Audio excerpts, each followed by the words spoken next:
नमस्कार दोस्तों, मैं हूं राजू। कभी ट्रक ड्राइवर नहीं था, लेकिन एक जमाने में भीमा भैया के साथ हेल्पर के तौर पर काम करता था।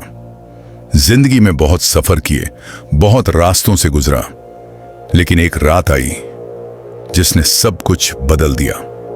आज मैं आपको अपनी आंखों से देखी, अपनी रूह तक में उतरी उस रात की कहानी सुनाने जा रहा हूं।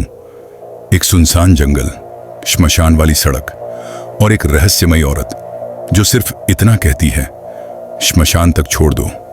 ये कोई आम कहानी नहीं है, ये उस रात की सच्चाई है जिससे जो टकराया वो फिर कभी नहीं लौटा। तो सुनिए राजू की जुबानी, श्मशान वाली सड़क की ये भयावह दास्तान। मैं कोई बड़ा ट्रक ड्राइवर नहीं हूं, लेकिन 15 साल पहले मैं भीमा भैया का हेल्पर हुआ करता था।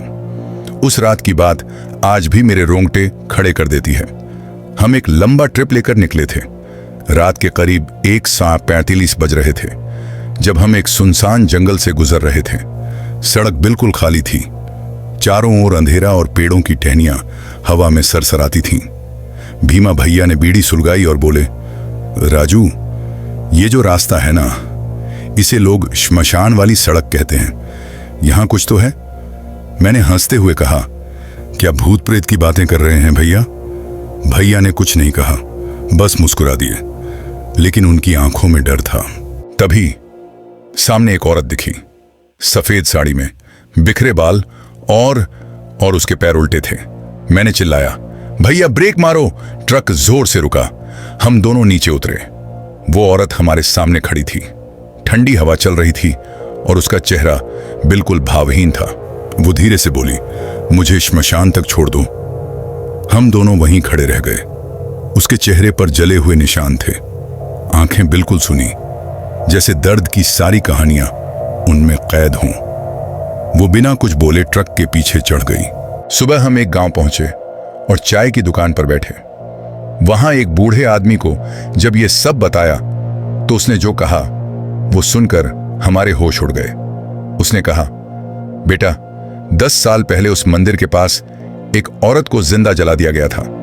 लोगों ने उस पर काला जादू करने का आरोप लगाया था। तब से हर रात वो एक ट्रक में चढ़ती है और कहती है, श्मशान तक छोड़ दो। जो छोड़ देता है वो बच जाता है, जो मना करता है उसका ट्रक फिर कभी नहीं लौटता। उस रात के बाद मैंने कभी ट्रक में हेल्परी नहीं की। भीमा भैया आज भी ट्रक चलाते हैं, लेकिन उस रास्ते से कभी नहीं जाते। और मैं बस एक बात कहता हूं, अगर कभी किसी सुनसान सड़क पर कोई औरत आपको मिले और वो कहे श्मशान तक छोड़ दो, तो बिना सवाल किए छोड़ देना, क्योंकि जो वहां रुकता नहीं वो फिर कभी रुकता ही नहीं।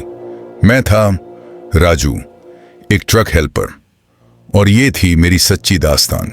दोस्तों, ये थी हमारी पहली डरावनी कहानी, श्मशान वाली सड़क।